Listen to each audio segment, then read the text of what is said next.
Ini udah bisa siap-siap pending order. Nah, ini limit order ya Pak ya? Betul. Pending ordernya apa sih? Tolak ukur mental seorang trader itu adalah... Hai Real Traders, balik lagi di YouTube-nya Traders Family di sesi Tanya TF. Nah Pak, minggu kemarin kan kita udah libur nih. Ya. Hari ini kita jawabin lagi Pak Kita pertanyaan. langsung bahas aja. Siap, langsung ya Pak. Dari Priyo Rahmada. Pak mau tanya soal konfirmasi. Bagaimana cara menentukan konfirmasi pada pending order, limit order dan stop order? Karena yang saya alami saat pending order mengejar SL saya. Typical trading saya reversal. Sering menggunakan limit order Pak. Oke, ini saya jelasin pakai gambar aja ya. Ya biar enak Pak, langsung aja Biar pakai enak gambar. ngejelasinnya. Oke, ini kan Pak Priyo nanyain konfirmasi ya. Ya, dan dia reversal. Ya, tradingnya pakai reversal. Kalau reversal berarti bisa chart pattern atau candlestick pattern.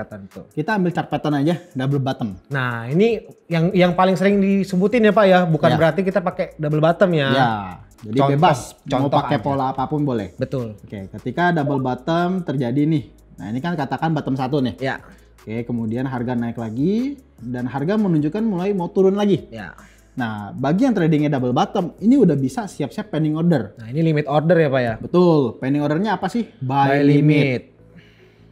Nah, tapi Pak Priyo juga bisa ngambil opsi kedua. Ya. Karena ada trader juga yang tradingnya, ini kan udah mau terjadi double bottom ya. Ya. Nah, dia nunggu bottom keduanya terjadi, kemudian reversalnya juga sudah terjadi. Oh ya. Harganya sudah mantul ke atas. Baru dia buy stop di sini. Baru entry buy stop. Betul, betul.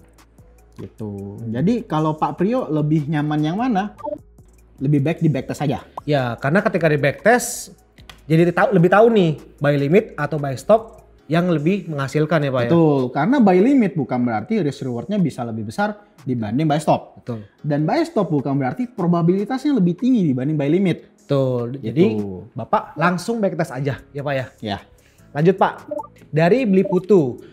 Pak Tito sering bilang salah satu syarat utama seorang trader adalah mentalnya sudah jadi. Ya. Pertanyaannya apa tolak ukur yang bisa menjelaskan bahwa mental seorang trader itu benar-benar jadi? Apa Pak? Oke, nah tolak ukur mental seorang trader itu adalah ketika ngalamin profit dan loss itu rasanya sama aja. Oh udah datar. Udah datar. Ya. Jadi katakanlah ketika udah profit 5 juta, ini nggak euforinya terlalu berlebihan nih. Udah 5 juta bisa dibelanjain macem-macem nih. Bisa beli handphone, bisa jalan apa segala macam ya Pak ya. Dan ketika loss 5 juta, ini nggak langsung stres. Waduh, besok makan apa ya? Frustasi, Udah meditasi. frustasi. Jadi ketika profit dan loss ya sama aja. Ya. Feelingnya gitu. Nah, tapi kan untuk kita ngomong soal mental, profit dan loss sama aja. Ini kan ada step-stepnya Pak untuk sampai ke sana. Betul. Ya kan? Ada tahapannya. Yang dimaksud tahapan itu seperti apa sih? Pertama, teman-teman sebagai trader itu harus membiasakan profitnya itu melihat pips, bukan dolarnya. Iya, iya, iya.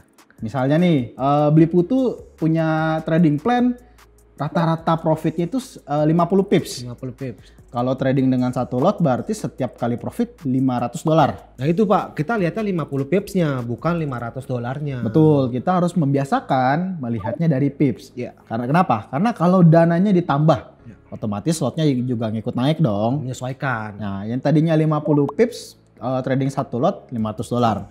Kalau naik lotnya jadi 2, berarti kan harusnya profitnya $1.000. Nah, Pipsnya sama nih, 50. iya, yang biasa terjadi, lotnya nambah nih. Ya, Baru 25 pips udah di close Pak. betul. Karena sama-sama $500. Ngeliatnya 5 jutanya, $500. Iya.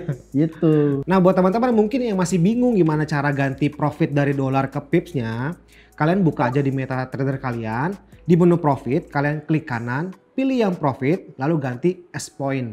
Itu langsung keganti semuanya ya Pak ya. Betul. Oke lanjut Pak. Dari Pak Alfa, mohon dijelaskan mengenai metode trade ranging atau sideways dong. Soalnya saya pernah dengar kalau kondisi market trend itu 30%. Selebihnya itu sering terjadi ranging atau sideways. Terima kasih. Gimana Pak? Sebelumnya saya pengen tahu dulu sih, Pak Alfa ini dapat angka 30% dari mana? Iya. Karena bisa jadi kata orang ya Pak ya. Ya soalnya ini Pak Alfa juga bilangnya saya pernah dengar. Iya. Ini dengernya dari siapa dulu nih? Orangnya belum tentu jelas ya Pak ya. Ya kompeten gak sampai dia bisa ngomong ya, angkanya 30%. Betul. Dan angka 30% ini per apa dulu? Karena setiap pair kan karakternya beda-beda ya Pak ya. Betul. Dan time frame-nya time frame berapa? Di ketika ngomongnya 30%. Nah coba Pak Alfa cek deh pair gold sama Nasdaq di time frame D1. Itu banyakan trennya atau banyakan rangingnya. Waduh, kalau Nasdaq sih kebanyakan tren Pak, mayoritas malah. Betul. Tren terus. Tuh, karena tipe pairnya tren. Ya. Itu jadi jangan disamaratakan 30% ya Pak. Ya. Itu. Terus kita lanjut ke pertanyaan Bapak, dijelaskan mengenai metode trade ranging. Oke, ini saya gambar aja ya. Ya. Biar ada visualnya juga Pak. Betul. Nah, ini kan yang ditanya ranging nih. Ya. Berarti kan kita melihat ranging itu apa sih? Harga lagi bolak-balik. Di area yang sama. Area bolak-balik di area yang sama. Tuh. Naik, turun, kita gambar dulu chartnya naik turun. Kemudian kita tarik garis areanya nih. Ya. Oke. Resisten. Dan sini support.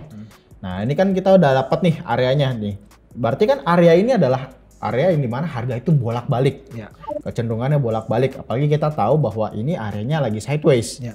Nah, ada beberapa trader yang bisa langsung buy atau di juga support.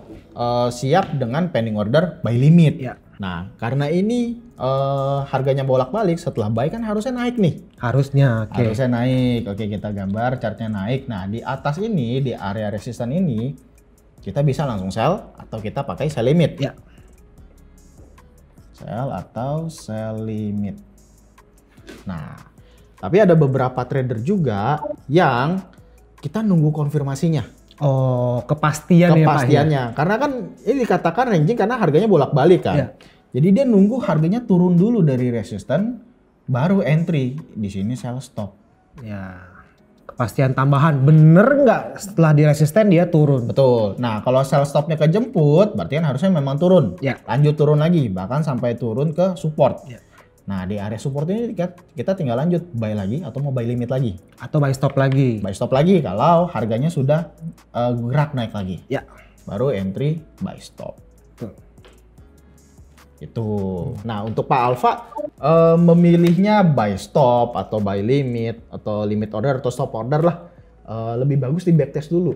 Ya, betul. Karena kalau misalkan dengan acuan data, kita tradingnya pasti lebih nyaman ya Pak ya? Betul, ada datanya. Buy stop belum tentu lebih bagus dibanding buy limit. Ya, belum tentu juga sebaliknya ya Pak ya? Ya. Karena kalau misalkan kita trading, ya pasti harus lihat data deh.